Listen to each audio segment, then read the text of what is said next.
सभी भक्तों को जय माता की। आज माँ के दरबार का एक चमत्कार और हम बता रहे हैं। ये आए हुए हैं भैया जी, जो आपको अपने मुखार बिंदु से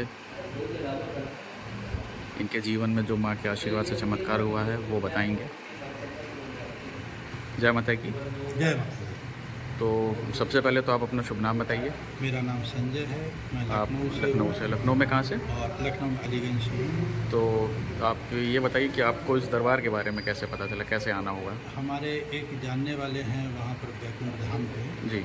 उनसे हमने बताया समस्या के बारे में, तो उन्होंने बताया कि बाबा जी का यूट्यूब चैनल है जी।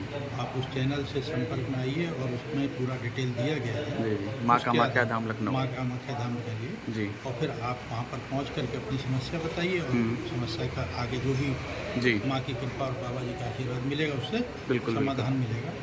तो मैं अपने एक मिलने वाले की समस्या को लेकर के आया था। अच्छा। और उनकी समस्या हम ही ने उनके बाबा जी के सामने रखी। तो फर्स्ट टाइम आप कब आए थे? हम आए थे फरवरी में पहली बार आए थे और दो समस्याएं लेकर के आए थे जी। उन दोनों समस्याओं को हमने बाबा जी को बताया। बाबा जी ने उसका जो भी उपचार बताया। तो आप कुछ वो समस्या मतलब बता सकते हैं? एक लड़का है जिसकी शादी भी हो चुकी है लेकिन उसके साथ किसी की दोस्ती हो गई और घर बिल्कुल बर्बाद हो गया। तो उस समस्या में ये था कि किसी तरीके से लड़का अपने घर वालों की इज्जत करे और जो गलत सोबत में पड़ गया वो सोबत से दूर निकल गया। तो बाबा जी की कृपा और माँ के आशीर्वाद से आज वो दोनों समस्याएं पूरी तरीके से दूर हो गई हैं जी। और इसके लिए हम बहुत आभारी हैं। माता जी की कृपा बहुत है और बाबा जी का आशीर्वाद है, तभी ये संभव हो पाया। जिसके लिए हम सभी से कहेंगे कि अपनी समस्या को लेकर के जब भी आप चाहें सच्चे मन से अगर बाबा जी के पास में माँ के मंदिर में आकर के अपनी आरजी लगाएं और पूरे श्रद्धा के साथ जो बात बताई जाए उसका अनुसरण करें, तो मेरा मानना है कि आपके भी जीवन में इसका बहुत लाभ मिल सकता है। तो कुछ आप ऐसा बता सकते हैं कि जैसे जब आप फर्स्ट टाइम गुरुजी से मिले तो आपको उस चीज़ का अनुभव कैसा रहा? या यहाँ पर एक बहुत ऊर्जा है सही मानने में, क्योंकि जब मैं मंदिर में आया तो मंदिर के बाहर से ही मुझे ये महसूस होने लगा कि आधी समस्या वहीं पर हमारी सुनी जा रही है। बाबा जी की आंखों में देख करके जब हमने बातों को रखा, बड़े इत्मीनान से बाबा जी ने हमारी सारी बातें सुनी जी। और उन समस्याओं को जब हमने बताया तो दूसरी बार जब हम आए तो वो समस्या बाबा जी ने पहले हमको देख करके बता दिया कि ये समस्या है जी। जो सामान हमको बताया गया लौंग और कपूर को लेकर के उसको पूरे श्रद्धाभाव से किया गया और उसी का नतीजा है कि आज सबसे ज़्यादा हमने देखा कि जो कहा था उससे कम नहीं उससे ज़्यादा ही हमने पाया। ये तो आपका विश्वास था, जो आप उसी विश्वास के साथ लगे रहें, आगे रहें।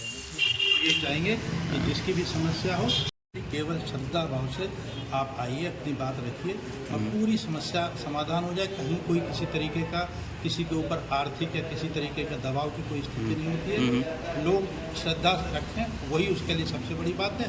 बाकी श्रद्धा के नाम पर आपको जो उचित लगता है करिएगा, ये सबका करिएगा जी। तो सर्वप्रथम आप ये बताइए, जैसे माँ के चरणों में अर्जी कैसे लगाई जाती है? माँ के दरबार में अर्जी लगाने के लिए 3 चीज़ों की ज़रूरत रहती है जी। एक नारियल होना चाहिए जी। माँ के प्रिय लाल फूल होने चाहिए जी। और चौमुखा दिया होना चाहिए जी। चारों बत्ती जला करके फूल अर्पित करके नारियल प्रस्तुत करके अपनी मनोकामना माँ के सामने रखी जाए जी। तो अर्जी बड़े अच्छे से स्वीकार। जैसा कि ये है माँ कामाख्या। सर्वप्रथम गुरुजी से मिलने से पहले माँ के चरणों में अपनी अर्जी लगा दें, क्योंकि गुरुजी का भी कहना यही है कि सबसे सर्वप्रथम माँ है।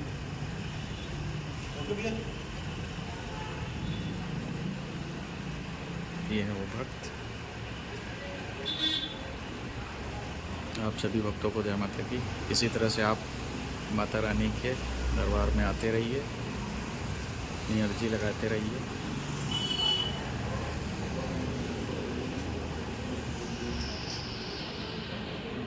माँ की कृपा और माँ का आशीर्वाद आप सभी को मिलता रहे। जय माता की।